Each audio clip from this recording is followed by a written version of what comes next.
Hello दोस्तों, कैसे हैं आप लोग। दोस्तों 90% ऐसे विद्यार्थी होते हैं जिनको मैथ का फार्मूला याद नहीं होता है और वह एग्जाम में फेल हो जाते हैं। दोस्तों आज की इस वीडियो में हम शुरुआत कर रहे हैं मैथ के फार्मूला को समझाने वाला एक सीरीज। कई वीडियो आएंगे इस सीरीज में, आप लोग इस वीडियो को और इस तरह के वीडियो को प्यार जरूर दीजिएगा। दोस्तों मेरा नाम है अभिषेक कुमार और आपका स्वागत है ध्यान लाइन देव के इस यूट्यूब चैनल में। दोस्तों आज के इस वीडियो में हम आपको बताएंगे जो आपका पहला चैप्टर है रियल नंबर यानी कि वास्तविक संख्या, और वास्तविक संख्या के प्रश्नों को जब आप हल कीजिएगा तो उसके लिए आपको बहुत सारे फार्मूला को भी याद रखना होगा। ये नहीं कि सिर्फ पहला फार्मूला a बराबर बी क्यू प्लस आर याद कर लिए और उससे बन गया। बहुत सारे फार्मूले हैं, बहुत सारे ट्रिक्स हैं, वो सभी चीज को आप इस वीडियो में जानिएगा और समझिएगा। तो इस वीडियो को लाइक करके चैनल को सब्सक्राइब जरूर कर लीजिएगा। दोस्तों इसका पीडीएफ कैसे मिलेगा, आप वीडियो में बने रहें, इसकी जानकारी उसी में मिलेगी। तो आइए दोस्तों फुल स्क्रीन पर हम अच्छे तरीका से वास्तविक संख्या का फार्मूला को समझते हैं। दोस्तों आपको हम बता दें, जब भी आप किसी भी मैथ का फार्मूला को याद कीजिएगा तो डिफिनीशन के साथ याद करना जरूरत होता है, क्योंकि अगर आप डिफिनीशन के साथ याद कीजिएगा तो अधिक दिनों तक याद रहेगा और दिमाग में बैठ भी जाएगा। सबसे पहला आपका अध्याय है वास्तविक संख्या, इसके फार्मूला को समझेंगे। और सबसे पहला आपका जो टॉपिक है वह है प्राकृत संख्या। प्राकृत संख्या किसे कहते हैं? एक से लेकर के अनंत तक की सभी संख्याएं क्या कहलाती है? प्राकृत संख्या कहलाती है। और इसको हम लोग n के द्वारा सूचित करते हैं। उदाहरण के तौर पर आप 1, 2, 3 देख सकते हैं, इसके आगे भी अनंत तक जा सकता है। यानी कि प्राकृत में शून्य नाम का तो कोई चीज नहीं है, एक से ही शुरू होता है। कोई भी चीज का गिनती या प्रकृति में क्या चीज से शुरू करते हैं? एक से शुरू करते हैं। इसीलिए प्राकृत संख्या एक से शुरू होकर के अनंत तक जाता है, इनफाइनाइट तक जाता है। तो आशा करते हैं कि प्राकृत संख्या समझ में आ चुका होगा। अब आगे चलते हैं पूर्ण संख्या क्या है। पूर्ण संख्याएं शून्य से लेकर के अनंत तक की सभी संख्याएं पूर्ण संख्या कहलाती है। शून्य से लेकर के अनंत तक की, ये था एक से लेकर के अनंत तक, और यहाँ पर है शून्य से लेकर के अनंत तक। और इसको हम लोग क्या चीज से सूचित करते हैं? W से सूचित करते हैं। उदाहरण के तौर पर 0 से लेकर के अनंत तक जितनी भी संख्याएं होंगी वह पूर्ण संख्या होगी। आगे समझते हैं पूर्णांक क्या है। ये सभी चीज़ों का बहुत ज़रूरी है।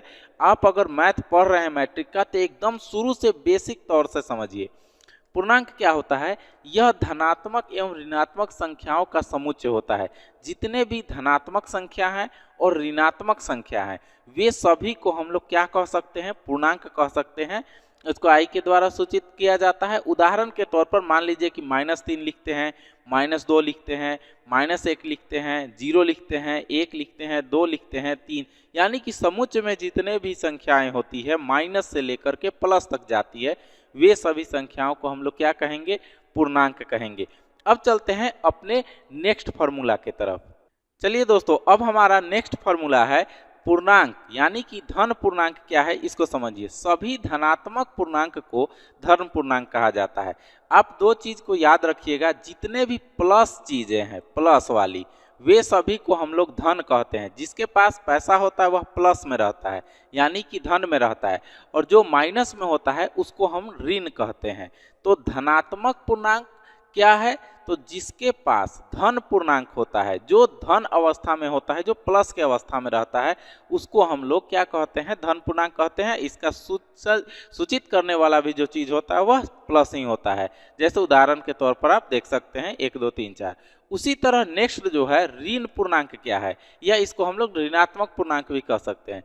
तो ऋणात्मक पूर्णांक को ऋण पूर्णांक कहते हैं। जितने भी माइनस वाले संख्याएं होंगे वे सभी ऋणात्मक पूर्णांक संख्या कहलाएंगे, और इसको माइनस से सूचित किया जाता है। जब भी किसी संख्या के आगे माइनस लगा दिया जाता है तो वह ऋण पूर्णांक बन जाता है। आगे समझते हैं नेक्स्ट हमारा फार्मूला है सम संख्या किसे कहते हैं। सम संख्या और विषम संख्या आपने पहले भी कई बार पढ़ा होगा, लेकिन इसको अच्छे तरीके से समझिए। जो संख्या 2 से पूरी बार विभाजित हो जाती है वे सभी संख्याएं क्या कहलाती है? सम संख्या कहलाती है। आपने पहले पढ़ा होगा, लेकिन एक ट्रिक हम बताते हैं आपको। उदाहरण के तौर पर आप समझिए, अगर किसी संख्या के अंत में 2 है तो वह क्या होगा? सम संख्या होगा। 4 है तो भी सम संख्या, 6 है तो भी सम संख्या, 8 है तो भी सम संख्या, और 0 है तो भी सम संख्या। यानी कि 0, 2, 4, 6, 8 ये अगर किसी संख्या के अंत में लगा हुआ है तो वे सभी संख्याएं क्या कहलाएंगी? सम संख्या कहलाएंगी। आगे समझते हैं। अगला जो आपका फॉर्मूला है वह है विषम संख्या किसे कहते हैं। विषम संख्या क्या है? तो जिस तरह से सम संख्या 2 से पूर्ण रूप से भाग लग जाती थी, उसी तरह से ऐसी संख्या जो 2 से पूरी विभाजित नहीं होती है उसे विषम संख्या हम लोग कहते हैं। उदाहरण के तौर पर 1 3 5 7 9 यानी कि 2 से भाग नहीं लग रहा है। लेकिन एक और ट्रिक हम बताते हैं, अगर किसी संख्या के अंत में 1 है, अगर किसी संख्या के अंत में 3 है, 5 है, 7 है, 9 है, वे सभी संख्याएं क्या होंगी? वे सभी संख्याएं विषम संख्या होगी। जैसे उदाहरण के तौर पर आपको बताते हैं, मान लीजिए कि हम लिखते हैं 123 हम अगर लिखते हैं तो बताइए लास्ट में 3 है तो ये कौन सा संख्या होगा? ये संख्या होगा विषम संख्या। लेकिन अगर हम सिर्फ 12 लिखते तो लास्ट में क्या होता? 2 होता, तो ये क्या होता? सम संख्या होता। इस प्रकार से आपको अच्छे तरीक़ा से समझ में आ चुका होगा। अब चलिए अगला जो हमारा फॉर्मूला है वह है भाज्य संख्याएं। भाज्य संख्या क्या होता है इसको समझते हैं। वे संख्याएं जो स्वयं और एक के अतिरिक्त अन्य किसी संख्या से विभाजित नहीं होती है उसे भाज्य संख्या कहते हैं। यानी कि जो संख्या स्वयं से और एक के अतिरिक्त अन्य किसी संख्या से विभाजित हो जाती है, इसमें हो जाती है तो हो जाएगी, तो उसे हम लोग क्या कहेंगे? भाज्य संख्या। यानी कि स्वयं से और एक के अतिरिक्त और भी कोई संख्या, जैसे कि अपने आप से तो कटे ही और एक से भी कटे और इसके अलावा कोई और अंक से कटे, यानी कि कम से कम 3-4 अंकों से कटने वाला जो संख्या होता है वे सभी को हम लोग क्या कहते हैं? भाज्य संख्या कहते हैं। जैसे 4, 6, 12 हो गया, 50 हो गया, 125 हो गया, ये सभी भाज्य संख्या हैं। एक और चीज़ आपको बता देते हैं, अगर 4, 6, 12, 50, 125 अगर किसी संख्या के अंत में लगा है और वह बड़ा संख्या है और एग्जाम में पूछा जा रहा है कौन सा संख्या होगा, तो वो भी भाज्य संख्या होगा। आशा करते हैं कि ये भी चीज़ आपको समझ में आ चुका होगा। अब बढ़ते हैं नेक्स्ट फार्मूला की तरफ। चलिए दोस्तों, अब हमारा अगला जो फार्मूला है वह है अभाज्य संख्या क्या है। जैसे कि हमने भाज्य संख्या बताया, ठीक इसी का उल्टा होगा। जैसे वे संख्याएं जो एक और स्वयं के अतिरिक्त किसी अन्य संख्या से विभाजित नहीं होती है, उसमें क्या था कि विभाजित हो जाती है, एक से विभाजित हो, स्वयं से भी विभाजित हो और किसी अन्य से भी विभाजित हो, उसको भाज्य कहेंगे। लेकिन जो संख्या सिर्फ एक से विभाजित हो और सिर्फ अपने आप से विभाजित हो, उसको हम लोग क्या कहेंगे? अभाज्य संख्या कहेंगे। बहुत सारे विद्यार्थी इसमें गलती कर देते हैं, तो ये ध्यान देने वाली बात है। उदाहरण के तौर पर 2, 11, 19, जैसे 2 है तो क्या होगा? एक से कट जाएगा और अपने आप से कटेगा। 11 है, एक से कटेगा, अपने आप से कटेगा। 19 है, एक से कटेगा, अपने आप से कटेगा। तो ऐसी संख्याओं को हम लोग अभाज्य संख्या कहेंगे। अगला क्वेश्चन को देखते हैं। जो अगला हम लोग का फॉर्मूला है वह स्व अभाज्य संख्या। पहले हमने बताया भाज्य, अभाज्य, उसके बाद स्व अभाज्य। ये क्या है? ऐसी संख्या युग्म जिसमें एक के अतिरिक्त कोई अन्य उभयनिष्ठ गुणनखंड नहीं होता है वह स्व अभाज्य संख्या कहलाती है। देखिए, युग्म का मतलब क्या होता है? जब भी कोई संख्या एक ब्रैकेट के अंदर रहती है और वह 2 संख्या होती है या 2 से अधिक भी हो सकती है, तो इस तरह की संख्याओं को संख्या युग्म हम लोग कहते हैं। तो ऐसी संख्या युग्म जिसमें एक के अतिरिक्त कोई अन्य उभयनिष्ठ गुणनखंड नहीं होता, यानी कि इसका गुणनखंड एक ही आएगा, अलग अलग नहीं आएगा, एक से ही उसका गुणनखंड हो सकता है। इस प्रकार के संख्याओं को हम लोग स्व अभाज्य संख्या कहेंगे। अब बढ़ते हैं अगले फार्मूला की तरफ। दोस्तों, अगला जो हमारा फार्मूला है वह है परिमेय संख्या किसे कहते हैं। 9th क्लास में भी आपने पढ़ा होगा। ऐसी संख्याएं जिन्हें P/Q के रूप में प्रदर्शित किया जा सकता है उसे हम लोग परिमेय संख्या कहते हैं। उदाहरण के तौर पर 2, जैसे कि 2 है तो 2 को हम लोग 2/1 भी लिख सकते हैं, इससे कोई फर्क 2 को नहीं पड़ता है, यानी कि बटे में हम लिख सकते हैं इसको आराम से 2/1। उसी तरह जैसे 2/3 है और 5 है तो जिसको हम लोग P/Q के रूप में प्रदर्शित करेंगे वो परिमेय संख्या होगी। नेक्स्ट जो हमारा है वो है अपरिमेय संख्या किसे कहते हैं। तो दोस्तों देखिए, ऐसी संख्याएं जिन्हें P/Q के रूप में प्रदर्शित नहीं किया जा सकता है वह उसी संख्या को हम लोग क्या कहेंगे? अपरिमेय संख्या कहेंगे। उदाहरण के तौर पर देखिए तो √2, √3, √5, 2√11, 5√14 कुछ भी हो सकता है, यानी कि जिन संख्याओं को हम बटे के रूप में नहीं लिख सकते हैं ऐसी संख्याओं को हम लोग अपरिमेय संख्या कहेंगे। चलिए अब नेक्स्ट हमारा जो फॉर्मूला है वह है वास्तविक संख्या क्या है। वास्तविक संख्या किसे कहते हैं, तो देखिए परिमेय और अपरिमेय संख्या के सम्मिलित रूप को हम लोग वास्तविक संख्या कहते हैं। किसे कहते हैं, परिमेय को और अपरिमेय संख्या के सम्मिलित रूप को हम लोग वास्तविक संख्या कहते हैं। जैसे मान लेते हैं कि 5 है तो ये क्या हुआ, परिमेय हुआ। 2/√5 है या 2/5 है या 1/√2 है, इस तरह का बहुत सारा उदाहरण है। तो जो संख्या परिमेय और अपरिमेय दोनों के मिक्स होकर के बना हुआ है वैसी संख्याओं को हम लोग वास्तविक संख्या कह सकते हैं और कहते हैं। अब चलते हैं दोस्तों नेक्स्ट अपने फॉर्मूला की तरफ। चलिए दोस्तों अब हमारा अगला जो फॉर्मूला है उसका नाम है पूर्ववर्ती संख्या क्या होता है। पूर्ववर्ती संख्या दोस्तों यह जो है दो प्रकार का होता है, पूर्ववर्ती संख्या और उत्तरवर्ती संख्या। ये क्या है इसको समझिए। सबसे पहले पूर्ववर्ती संख्या समझते हैं। ऐसी संख्या जिसमें एक घटाने पर कोई संख्या प्राप्त होती है वैसी संख्याओं को पूर्ववर्ती संख्या कहते हैं। यानी कि कोई भी संख्या दिया हुआ है उदाहरण के तौर पर, उसमें से एक ठो घटा देंगे तो जो संख्या हमें प्राप्त होगा उसको पूर्ववर्ती संख्या कहेंगे। यानी कि अगर 22 है तो एक घटा दिए तो 21 आ गया, 23 है तो एक घटा दिए तो 22 आ गया। सुनने में बहुत आसान है लेकिन जब आप मैथ बनाइएगा इस प्रकार का जब भाषा का प्रयोग मैथ में किया जाता है तो बच्चे कंफ्यूज हो जाते हैं, इसलिए इसको समझिए। अगला जो आपका है उत्तरवर्ती संख्या। उत्तरवर्ती संख्या क्या है, अगर किसी संख्या में एक जोड़ देने पर जो उसका फल आता है यानी कि एक जोड़ देने के बाद जो आता है वैसी संख्याओं को हम लोग उत्तरवर्ती संख्या कहते हैं। जैसे अगर 23 कोई संख्या, मान लीजिए कि 23 है, उदाहरण के तौर पर आप देख सकते हैं, तो उसमें अगर एक ठो हम जोड़ दिए, 2323 था, एक जोड़ दिए 2324 हो गया। यानी कि एक जोड़ देने पर जो संख्या आएगा उसको उत्तरवर्ती संख्या कहेंगे। समझ में आ गया दोस्तों। ये जो हमने आपको बताया अभी ये था कुछ फार्मूला का डिफिनीशन। इस डिफिनीशन को अगर आप ध्यान में रखते हैं तो जो आपका वास्तविक संख्या का चैप्टर है उसको समझने में और बनाने में बहुत आसानी होगी। अब बढ़ते हैं मेन जो आपका फार्मूला है जो आपको पढ़ना है उसके ऊपर। आपका जो फार्मूला है इस चैप्टर में वास्तविक संख्या वाला, वह चैप्टर पढ़ना है आपको यूक्लिड विभाजन प्रमेय का, यानी भाग एल्गोरिथम का जो सूत्र होता है उसको पढ़ना है। सबसे पहला जो आपका सूत्र है उसको यूक्लिड विभाजन प्रमेय का कहते हैं। और यह जो सूत्र है देखिए, यह सूत्र बना कैसे है और कैसे आता है इसको समझिएगा। माना कि a और b कोई धनात्मक पूर्णांक है, आया कि नहीं, हमने पहले भी बताया था आपको कि पूर्णांक किसे कहते हैं और धनात्मक पूर्णांक और ऋणात्मक पूर्णांक दोनों हमने आपको बताया। उसी तरह से समझिए, मान लेते हैं कि कोई a और b दो धनात्मक पूर्णांक है तो ऐसी अद्वितीय पूर्ण संख्याएं q और r भी उसमें विद्यमान रहती है। तो इस प्रकार से एक नया फार्मूला बनता है जिसको हम लोग क्या कहते हैं, a बराबर बी क्यू प्लस आर, जहाँ पर a equal to greater than r greater than b। तो जब आप फार्मूले को बनाइएगा, जब इस फार्मूले को आप डालिएगा कोई भी मैथमेटिक्स के क्वेश्चन में जो इसका क्वेश्चन आता है तो आपको समझ में आ जाएगा। अभी ये चीज़ आपको नहीं समझ में आ रहा होगा लेकिन जब आप बनाइएगा तो आपको खुद पता चल जाएगा कि 0 r के बराबर और उससे बड़ा भी हो सकता है और उससे बड़ा भी हो सकता है। इसका जो है यूक्लिड विभाजन प्रमेय का विभाजन के नियम पर आधारित है, जिसको हिंदी में हम लोग क्या बोलते हैं तो समझिए।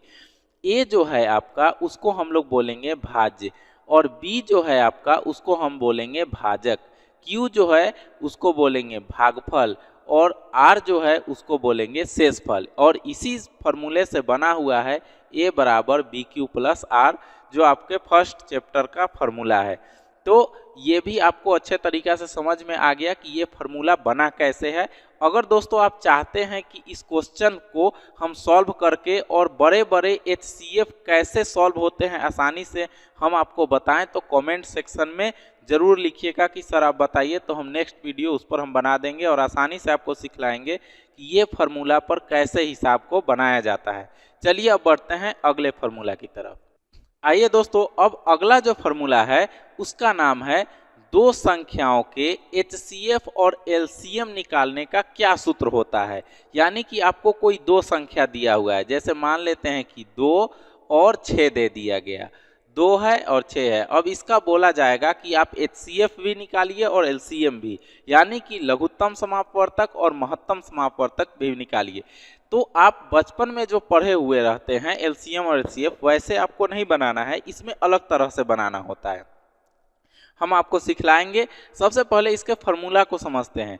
देखिए, इसका फार्मूला होता है दो संख्याओं का HCF और LCM निकालने का, कि दो संख्याओं का गुणनफल बराबर HCF गुने LCM। दोस्तों, इस फार्मूले पर भी अगर आपको नहीं बनाने आ रहा है मैथ, तो आप कमेंट में लिखिए, हम जरूर बताएंगे। चलिए दोस्तों, अगले क्वेश्चन की तरफ चलते हैं। जो हमारा अगला फार्मूला है वह है परिमेय संख्याओं के दशमलव प्रसार, यानी कि decimal expression of regional number. इसके बारे में समझते हैं। जब भी हम कोई परिमेय संख्या को हल करते हैं तो वह दशमलव में आएगा। परिमेय संख्या किसको कहते हैं? जिसको हम लोग P/Q के रूप में लिख सकते हैं। तो P/Q के रूप में, यानी बटे के रूप में, तो वो दशमलव में आएगा ही आएगा। तो दशमलव का दशमलव प्रसार भी होता है। उस दशमलव प्रसार का दो नाम है। पहला नाम है शांत संख्या और दूसरा नाम है अशांत संख्या। शांत संख्या को हम लोग शांत आवृत्ति भी कह सकते हैं या अशांत आवृत्ति भी कह सकते हैं। चलिए, सबसे पहले हम समझते हैं, यदि x P और Q के रूप में कोई ऐसी परिमेय संख्या है जिसके Q का अभाज्य गुणनखंड, Q का अभाज्य गुणनखंड का मतलब होता है कि जो नीचे वाली संख्या है, जैसे कोई संख्या हमने आपको दिया, मान लीजिए कि आपको हम दे रहे हैं 16/20, तो 16 क्या हुआ? वह हुआ P। 16 क्या हुआ? P हुआ। और Q आपका क्या हुआ? Q हुआ आपका 20। वही कह रहा है कि Q वाला, यानी कि नीचे वाला का जब आप गुणनखंड कीजिएगा तो 2 पर पावर n गुने 5 पर पावर m, इसको पावर में समझिएगा, 2n नहीं समझिएगा, ये ऐसे लिखा गया है। तो 2 पर पावर n गुने 5 पर पावर n के रूप का है, जहां m और n ऋणोत्तर पूर्णांक संख्याएं हैं, तो x का दशमलव प्रसार शांत दशमलव प्रसार होता है। आपके समझ से बाहर चला गया होगा, इसको हम समझाते हैं। जब आप नीचे वाली संख्याओं का गुणनखंड करते हैं तो गुणनखंड में या तो 2 और 5 आना चाहिए, या सिर्फ 2 आना चाहिए, या सिर्फ 5 आना चाहिए। इसके अलावा अगर कोई भी अंक आता है 2 और 5 के अलावा, तो वह अशांत होगा, अन्यथा वह क्या हो जाएगा? शांत होगा। उसी तरह नेक्स्ट ही है, जो कि हमने पहले भी आपको समझा दिया है, कि परिमेय संख्याओं के दशमलव प्रसार जब आप देखिएगा, तो यदि x दिया हुआ है कोई संख्या जिसमें P/Q एक ऐसी परिमेय संख्या है जिसके Q का अभाज्य गुणनखंड 2 पर पावर n गुने 5 पर पावर m के रूप का नहीं है। इसमें क्या था कि रूप का है, और इसमें क्या है कि रूप का नहीं है।